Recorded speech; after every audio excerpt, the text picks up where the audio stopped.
tudo bem? É um prazer falar com você, tá bom? Sardenberg, do ponto de vista, qual deve ser o perfil de um jornalista econômico? Bom,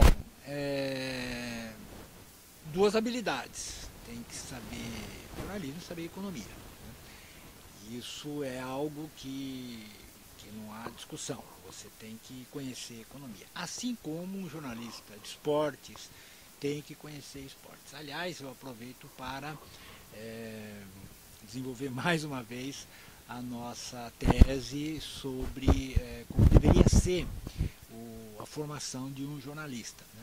Porque o jornalista, nós estamos sempre tratando de algum tema, ou é economia, ou é política, ou é relações internacionais, diplomacia, ciência. Hoje em dia tem muito jornalismo de ciência, né? As novas descobertas, transgênicos, células tronco, quer dizer, tem toda uma discussão muito importante sobre, e matérias importantes sobre novos medicamentos, por exemplo. Então é toda uma necessidade de um conhecimento científico para você fazer isso. Então a minha tese é que o jornalista deveria, antes de ser jornalista, formar-se em alguma escola. Por exemplo, no caso do jornalismo de economia, o ideal seria que ele se formasse numa escola de economia e depois fizesse a escola de jornalismo. Fizesse uma escola de economia e depois uma escola de jornalismo. Você quer fazer jornalismo científico, você deveria fazer primeiro, por exemplo, curso de ciências físicas, química, biologia, né? E depois fazer o curso de jornalismo, né? Então, como não é assim no Brasil, o que tem que ser feito? O jornalista que ele quer fazer economia, ele tem que estudar economia de alguma maneira. Se não tiver na escola da faculdade de jornalismo, ele tem que estudar economia por conta própria, fazer cursos, apresentar-se aí em faculdades, diversas instituições dão cursos para jornalistas, enfim, tem que aprender economia e ser jornalista.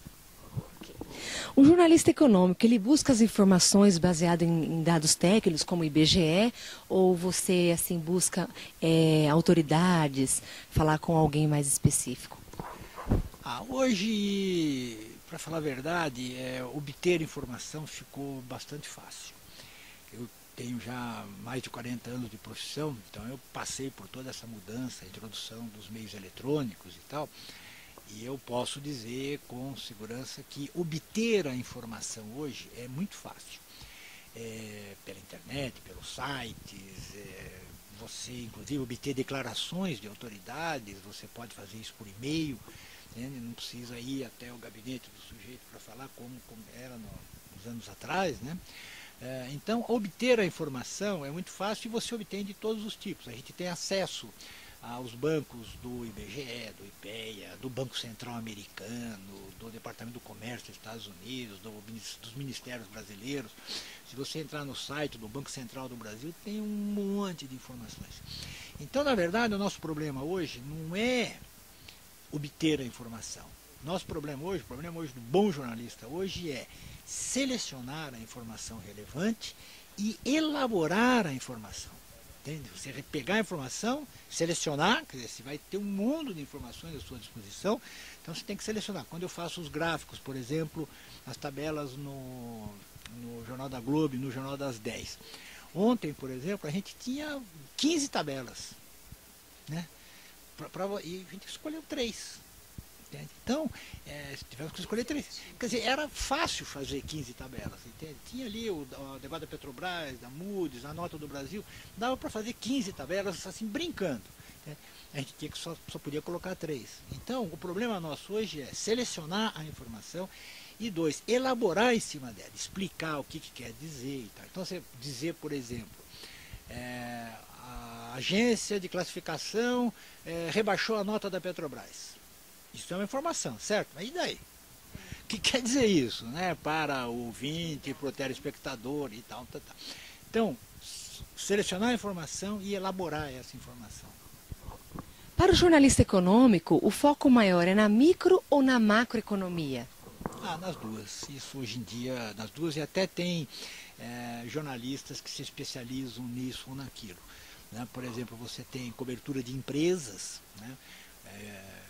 cobrir cobrir setor automobilístico, cobrir setor, por exemplo, tem colegas que são muito especializados em jornalismo agrícola, né, agricultura, agronegócios, e tem jornalistas, que é mais o meu caso, que a gente trabalha mais com macroeconomia, inflação, crescimento econômico, taxa de juros e tal, que é o que eu gosto mais, prefiro mais.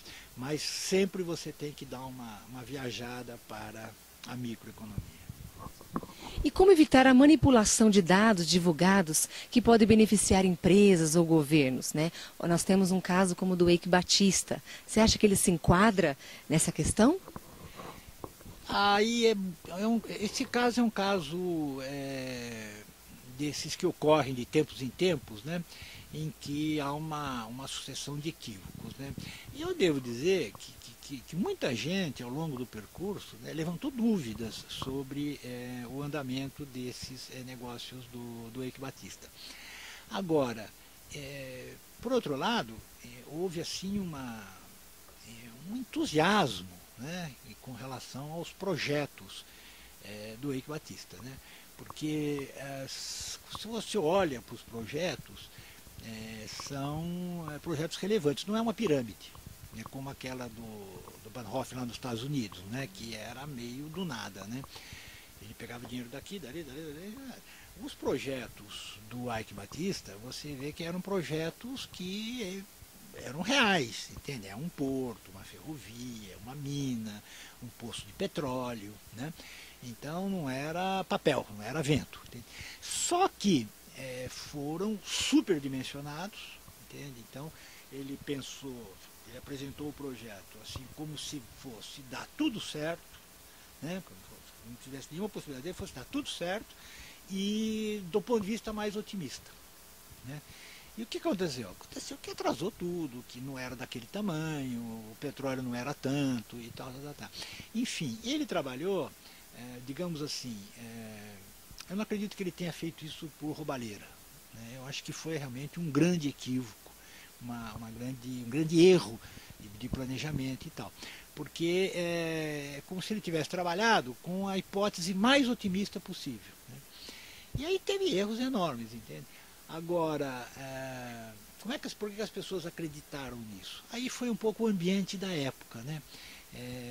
Foi um período em que estava todo mundo muito entusiasmado com o Brasil, né? O Brasil parecia que era logo depois da crise de 2008, 2009, o Brasil tinha saído bem da crise, o presidente Lula inventou aquela história de que o Brasil estava muito bem, que tinha saído melhor e tal. Como se fosse uma coisa exclusiva brasileira, quando não era. O mundo emergente todo estava saindo-se bem da crise, alguns países até saindo-se melhor do que o Brasil, mas se criou um entusiasmo em relação ao Brasil, e o Eike Batista entrou nesse entusiasmo, né? E se você lembrar, ele foi apoiado pelo presidente Lula, pela presidente Dilma, né?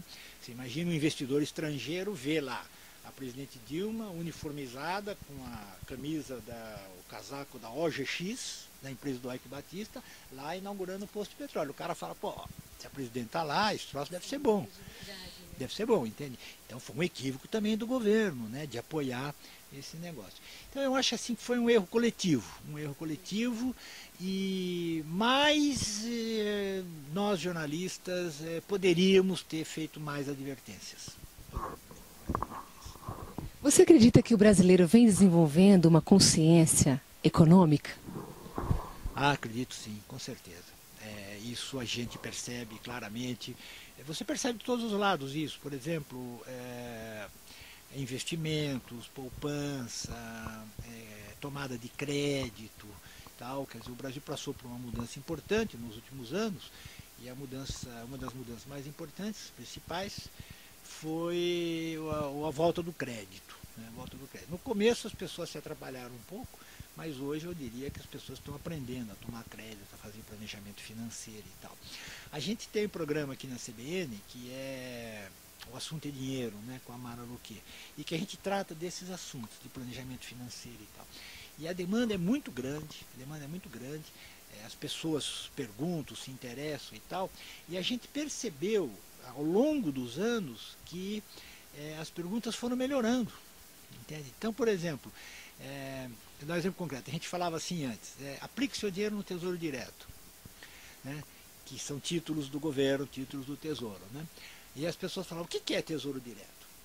Hoje a gente fala, olha, tem que aplicar, nesse momento tem que aplicar em títulos do Tesouro Direto. Aí o cara fala, não, mas o que eu compro? Eu compro letras do Tesouro, eu compro notas do Tesouro de 60 dias, eu compro notas de 2 anos, eu compro títulos de 5 anos, quer dizer, você vê que o cara sabe, está lá, viu e tal, não sei o quê, quer dizer, houve uma clara evolução do conhecimento e eu acho que isso é uma coisa... Durante muitos anos os brasileiros só tinham que lidar com uma coisa, com a inflação. Né? Foi aquele período longo da inflação que acabou em 94. Né? De lá para cá, um aprendizado de como viver numa economia estável, e eu acho que isso está em andamento. E você que já acompanhou vários estágios na economia brasileira, como a superinflação, a hiperinflação, né? Você acha que está fácil trabalhar o jornalismo econômico no Brasil de hoje? Dá para traçar um paralelo? Olha, digamos que hoje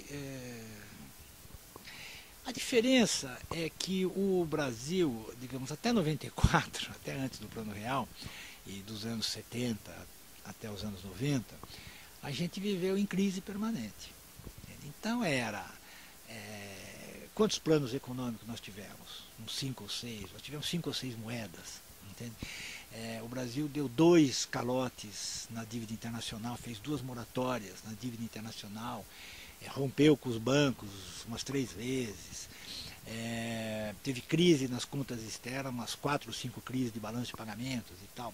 Então, era uma loucura, porque era uma coisa atrás da outra, entende? Então, se chegava um belo dia, olha aqui, mudou a moeda, mudou a indexação, mudou a forma de reajuste de salário, mudou a forma de calcular a taxa de juros e tal, mudou tudo. Né? Aí então você passava um ano e tal, aí veio o cruzado, aí passava um ano, mudava tudo, veio o cruzado novo. Aí depois vem a moratória da dívida externa. O Brasil rompia com os bancos, aí você tinha que ir lá no FMI para ver o que. Enfim, era uma surpresa atrás da outra e um improviso atrás do outro. Numa economia mais estável é mais fácil, entende? Na economia, antes, por exemplo, a inflação era de 6 no mês, no outro mês era 15, depois caía para 2, depois ia para 23. Agora a inflação ela é sempre meio, 1, 0, nada, entende? Então, de certo modo, é mais fácil, tem menos apuros, né? Tem menos acontecimentos inesperados, é uma economia mais previsível e tal. Nesse aspecto é mais fácil. Né? O que entrou aqui? Saiu aqui no fundo, mas tudo bem. Estamos aqui no estúdio da CBN. Né? Então hoje é mais previsível, mais arrumado e, portanto, mais tranquilo de fazer. Mas, por outro lado, exige mais competência, mais informação e tal. Né? Sr. Lemberg, o jornalismo, sabemos que o jornalismo tem que ser imparcial, né? É possível essa imparcialidade no jornalismo econômico? Você tem que tentar o tempo todo. Né? Nós estamos o tempo todo falando de tentar uma informação objetiva. Né? Tentamos fazer uma informação objetiva. E as nossas visões do acontecimento, porque nós estamos sempre contando alguma história. Né? O jornalista, seja econômico, seja jornalista político, nós estamos sempre contando alguma história. Nós estamos contando alguma história com base em informações que a gente obteve até aquele momento. Nunca são informações completas. Nunca são informações completas. Sempre falta alguma coisa. Entende? Sempre tem uma coisa que faltou, você ouviu uma pessoa, não ouviu a outra e tal. Né? Então, quer dizer, você dizer que aquela informação ali é absolutamente fiel, correta, objetiva, não dá. Entende? O que você pode dizer é que você fez o maior esforço possível, dadas as circunstâncias e dado o tempo, para obter uma informação objetiva e tal. E a nossa sorte é que o jornalismo a gente faz todo dia, e na internet toda hora. Então você vai fazendo e refazendo, fazendo e refazendo o tempo todo. Né? Então é assim, você tem que buscar a objetividade. O New York Times tem aquele lema que é All the News That's Fit to Print, né? Quer dizer, as notícias que são... Numa tradução livre seria o seguinte: aqui nesse jornal você vai encontrar as notícias que estão prontas e para serem impressas. Enfim, aqui você vai ter o que é certo para ler, o que é definitivo. Então, o que nós estamos mostrando para você é o que você tem que ler. Resumo da obra é isso, né? Aí um outro jornalista americano falou assim: olha, era melhor a gente colocar assim na abertura do jornal: o que você está vendo aqui é uma visão parcial dos acontecimentos, né, que nós conseguimos obter até agora há pouco, né? Foi o melhor que pudemos fazer, entende? E voltaremos amanhã com mais informações. Que é mais ou menos isso, entende? É meio brincadeira, mas é mais ou menos isso, entende? A gente tem que se esforçar na busca da objetividade, da imparcialidade, né? A imparcialidade é fácil, né? Você ouvir um lado, ouvir outro, não tomar posição e tal, é fácil. Mas se é a informação correta, a informação objetiva, essa você tem que estar buscando o tempo todo. E qual é a sugestão de um profissional tão bem sucedido na carreira como você para o jornalista que pensa em atuar nesse segmento de jornalismo econômico? Volta ao começo da entrevista, né? Quer dizer, tem que estudar economia e ser um bom jornalista, né? Um bom jornalista hoje em dia é escrever bem e, sobretudo, como eu dizia, saber selecionar a informação e elaborar em cima da informação. Porque informação hoje é fácil de obter, não é problema. Você vai obter quantas informações você quiser em tempo muito rápido. Então, repito, grande qualidade hoje do jornalista de economia, e eu acho que do jornalista em geral, mas vale muito para o jornalista de economia, é selecionar a informação e elaborar e explicar essa informação. E de resto, como qualquer profissão na vida, você tem que gostar. Tem que gostar do que faz, é difícil, é trabalhoso, você trabalha de madrugada, trabalha sábado, trabalha domingo, os acontecimentos exigem, você tem que estar lá, entende? Então você tem que gostar da profissão e gostar do que faz. Muito obrigada pelas suas informações. Conversamos então com Carlos Alberto Sardenberg, diretamente da CBN, para falar um pouquinho sobre jornalismo econômico. Michele Pedroso para o jornal Uninove.